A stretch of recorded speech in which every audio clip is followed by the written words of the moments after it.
Should you scale a team? Is it time to do that? Do you even know what you mean by team when you say that? Is it time for you to add help, add technology, reinvest some profit so that you can get to more income and more impact? This is Commissioned, and I'm Todd Tramonte, and I've been asking and answering this question for 20 plus years as a team leader in DFW, where our team does over 7 figures of GCI every single year. And we've grown for 20 plus years through every kind of real estate market and interest rate market that exists. And then in our coaching company, I've been able to help a bunch of people that want to be a team or don't want to be a team, but are feeling called or a nudge or just kind of the desire to grow, to scale beyond themselves, beyond their capacity to be productive with sales, or beyond the amount of time that they want to spend away from their family. And so we're going to dive in today and help people answer based on what I've seen work through my personal career and our team, through a bunch of coaching and consulting, and what we're still kind of figuring out as we continue to scale to multiple millions of dollars of GCI and a very high profitability and beyond. And so we're going to get into it today. But if you're a successful real estate agent, or you're already a small team, or you're struggling or thriving as a good sized team, this is the conversation for you. I want you to lean in today as we kind of discuss, should you move forward with team? Should you scale that team? Should you start a team? What does that look like for you? And the first thing I want to say is, when I use the word team, you could have 1,000 different definitions for that. We host an event almost every February called Team Scale Live. And this is one of the first things I do at that event almost every time, literally every time, is what does the word team mean? What's the definition?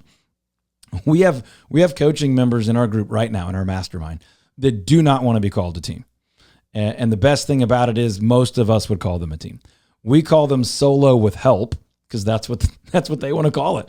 They want to think of themselves as an individual solo agent. They don't want to wake up every day feeling responsible for a bunch of other people's livelihoods. But they have some assistant work, they have some virtual help, they have some showing help, they have marketing help, they have technology help. And the way they think about it, I would probably call that more of a loosely connected team. That's fine. They want to call that solo with help. Great. But what they are not doing anymore is working in complete isolation. They are not necessarily limited by their own capacity to work buyers or to work sellers, or their own limited hours in the day, or their own technical knowledge, or their own, mastery of different parts of the business. They're able to bring in marketing help, bring in technology help, bring in showing help, and sometimes outsource one single project, or basically have what you and I would call part-time or full-time employees, but they've just done it with third-party services or sort of a friend or a buddy in the brokerage office. And so that's one model. And then, of course, we have a team of 12 or 13 people, and we're little by little, slowly, very methodically and carefully scaling over the years to the size that fits our profitability goals and our lifestyle goals. And I've got coaching clients that have large brokerages and really big teams. The truth is, just about the only category I've never been all that fired up to work with is the non-brokerage team that has like 75 agents. That's just not a model that I've always really enjoyed or really defined team for. But just about every other environment, every other scenario, every other definition of team is fair game. So if you're feeling that nudge, that calling, that desire, or just kind of wanting more, then you probably should do that. Now, what is that? That's what we should discuss and define for you. If what you're wanting is more transactions, I can give you about 35 ways to go get them, right? You can buy a ton more leads. You can hire a bunch of agents and hope that leads to transactions. You could get a transaction coordinator and be more efficient with your own time and effectiveness and go do more deals yourself. You could sign up for every referral platform and pay super high fees and shrink your profit margins and go get more transactions. If you're just wanting more income, I could show you a ton of ways to do that. You can go work higher end deals. You could increase your fees. You could charge retainer fees. You could do non-real estate service and all sorts of different ways to bring in revenue. You could do BPOs and bring in very small amounts of money and just do them in huge quantity, broker price opinions. There's a bunch you could do there. If you're afraid of team, you don't have to have a team. But if you want to scale, let's call that something else. Let's figure out where the points of scale, where the leverage that you need is. It may be a great technology platform, maybe a great CRM, email marketing system. It may be literally just having a great piece of AI that manages your email for you. There's a lot of ways we can scale that. But for most people in residential real estate in North America, when they say team, they are thinking about some agent help, some lead generation, taking on a little bit of that burden of providing some opportunity for some other people so that those other people can help serve more clients and everyone can make more money. You know, on this podcast, we talk all the time about income and impact. Certainly talk a lot about freedom as well, right? But we talk about, we want to make more money, but we also want to really have positive, lasting impact in more and more people's lives. Some people want a team because you want to have impact in your team members' lives. And then together, you want to have impact in more clients' lives, more clients than you would serve on your own. So my answer is almost always yes, you should start a team. But it isn't always yes. So there's a lot of different ways to think about that. Producer Grady's giving me the eye. So go ahead. What do you think? Yeah, when would you tell somebody no? I want to grow the team. But if you're saying no, what's the circumstance? So I can think of a few right off the top of my head. And looking back, I would say there are several. They would probably all fit into just a very few categories. One of them would be that you're not a very good leader. And you actually don't even want to be a great leader. That doesn't mean you're a bad person and you can't lead in any scenario. But if you're literally like, I don't want to be responsible for people. I don't want anybody asking me questions all the time and blowing up my phone. Okay. You probably shouldn't have a traditional team or anything even close to that, where you have 2 or 3 buyer's agents and one listing agent, or what we would call a marketing specialist. Or you don't want to oversee a transaction coordinator all day, every day. You don't even really want to oversee administrative help that works in your office or every day looks to you for a paycheck or guidance. Okay. That would be someone I'm like, if all that sounds terrible to you and you know that you're not really naturally gifted in that, then don't do that. But could you still be solo with help? Could you be some other definition of team, meaning you can still scale beyond your personal limitations, help more people, make more money, have more impact, build a little bit more of a legacy without having to be the primary responsible, overseeing, managing party of a bunch of people? Sure, you could. With technology, with AI, with some very, very targeted lead generation sources, with some other leverage, with some kind of I'll scratch your back, you scratch mine friendships within the brokerage, with some showing apps and things like that. Yes, you could. The other people that shouldn't are what I would call shady dirtbags. I don't know if you know what I mean by that, right? But the people that say things like, I want to make some money off of some other people, instead of like, I want to help other people make more money. I want to help other people have impact. That never seems to work out in the long term, but there are short-term stretches and market conditions that can help dirtbags do pretty well for a little while. And it's pretty obvious the kind of people I'm talking about, but they're out there. A lot of them like the brokerage model more than the team model because they want hundreds and hundreds of agents that they can, quote, make money off of. But that's where brokerages have massive turnover, because these people are not caring for their team members / brokerage agents. So those people should not have teams. And then honestly, there are a couple of markets, geographic markets, where the transaction count is just not that big, but the price point is absolutely incredible. So you're in some gorgeous mountain town with like a $7 million price point average, and your income goal and your impact goal are all great at like 9 deals a year. And you're going to go do $40 million in business with a really high profit margin and make multiple millions of dollars of net profit take home to the bottom line a year. But you got a little nudge to have some impact. It may be outside of real estate. It may be outside of additional transactions. It may be that you build sort of a concierge team or something, but it's not a production sales team per se. Does that make sense? Yeah, that makes sense. But the team building is not for everybody. Now, I would say this. I would say a small minority of real estate agents should be, mid-sized to big team leaders. But most of the people listening here are already successful in real estate. You're selling a good number of houses. You're making good money. And so there's a chance you're at that point of scale. And a lot of, pretty much every one of our coaching clients, and then the vast majority of people that would fit that audience are probably pretty good candidates for having a team, especially if you are a rainmaker in the traditional sense that you generate more opportunity, more buyer and seller opportunities than you can or than you want to go work yourself. I mean, you've got a lot of the ingredients at that point of you're a compelling enough personality. You've obviously done a good job for your clients that more and more of them are coming, and you could provide the hardest thing in real estate, which is additional opportunity to people.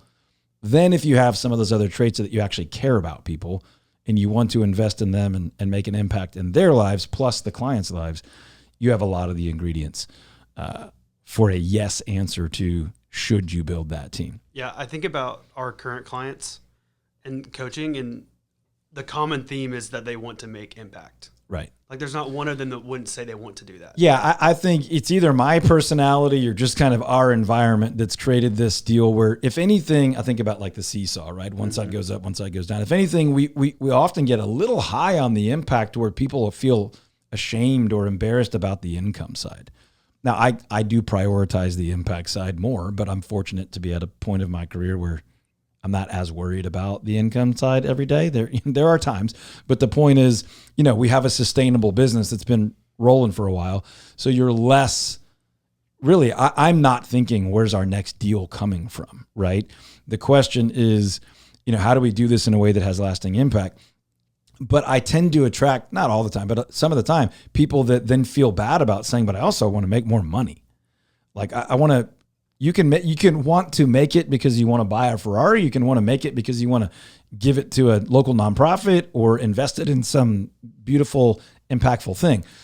That's not for me to judge in any way. But the point I'm making is we do have a community of people at Regs that want to have massive impact. They also want to have massive income, but they're often a little bit sheepish about talking about the income side. And I'm often encouraging them to talk about not only the income side, but the non-financial freedom side and the wealth building side, which I separate from income a little bit. That's another great reason to build a team, is you want to build long-term wealth, not just income, right? So I tell my son, he's a 15-year-old, all the time. We'll grab lunch about once a month and just kind of talk about what's it look like to become a man. We do all sorts of kind of biblical, what does it look like to be God's man and things. We're growing a few young men with a couple of dads and like on that journey. But sometimes we just have kind of a business lunch, and I'll ask him, I say, hey, why do we make money? And he says, so that our money can make more money. Like he understands that answer now. That's wealth building, right? We want to increase our income from real estate sales and then build wealth. And that may look like buying real estate to generate rental income or stocks and bonds and things, or building your business to the point that your business is a sellable, valuable asset. And so that's a future wealth building deal. And as a team leader, this can also sound ugly to kind-hearted, ethical, generous people. But in a way, those agents, each agent on your team becomes a bit of a profit center. So you're investing in them, in skill building and culture and job satisfaction, so that they make a great living and you make more money there too. So I wouldn't call a person an asset, but if in the paperwork of a business, if you were going to sell it to someone, they would say, hey, how many agents, what's their production? How long have they been there? How sticky is your culture? How likely are they to stay for a while?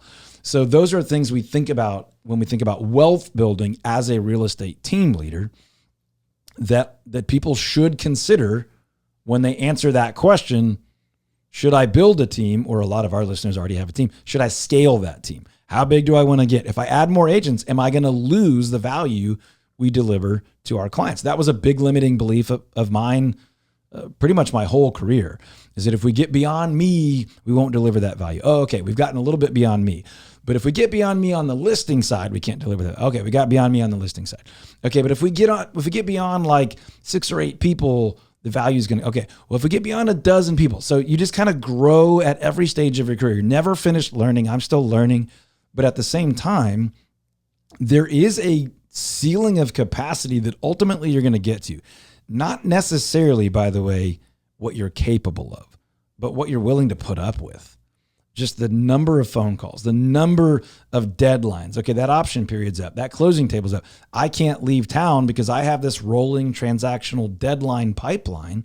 And so at some point, team building isn't just financial. It isn't even just about the impact piece. It's about the freedom piece in wanting to have a great business, have a great income, build wealth, and be able to take a minute to breathe, to be present with your family, to think about your health, your spiritual life, your maturity, your legacy, the impact you can have, what you're really called to. You know, this podcast is called Commissioned. It's not a real sneaky name. We obviously want to be pretty well commissioned. We want to earn a bunch of commissions, but we also want to kind of fulfill that commission in our life. What am I supposed to do with my God-given gifts and abilities? Or if you're not someone of faith, just with your natural talent and desires to go do big things, to do things that matter, to change the world, or to enjoy your life and have a weekend off and be able to leave town for, a couple of weeks if you want. And so team building is often a yes for all of those reasons. But I'm glad you asked the question, Grady, because it is, for a lot of people, it's a no, right? You can't feed yourself. Don't promise to help feed other people, right? You can't lead yourself. You're not going to lead other people well. You don't generally like people long-term. There are a bunch of people in real estate, by the way, that do well because they can love on someone and take great care of them for 60 or 90 days, but they actually don't do like long-term care very well. They don't do deep, trusting relationships very well. And if you're going to lead a team, you need to be able to do that. At a bare minimum, you need to be able to lead someone else who does that well. And even that's really, really tough if you don't really want to invest in people over the long term. So, hopefully we've answered the question, should you launch or scale a team? And the answer for people that are doing well in real estate and generating a lot of opportunity and desire to have impact in other people's lives and create scale and have freedom of time, of dollars, of thought, and by the way, to go beyond your own intellect and drive and knowledge and put together the collective gifts of a bunch of other people, then that's likely to be a yes for you. Yes, add someone, add a couple of people. We can do whole other episodes on who do you add and when and why and what do you pay them and all those things. And obviously we talk about that stuff in coaching all the time. So if you are making good money in real estate and you're thinking it's time to launch or scale a team, click the link in the description below and we can chat for 15 minutes or so and put together a little bit of an outline or kind of a yes-no comparison of whether it's time for you to do that or if your gifts are aligned with that. So click that link below. We can definitely do that. We'll catch you on the next one.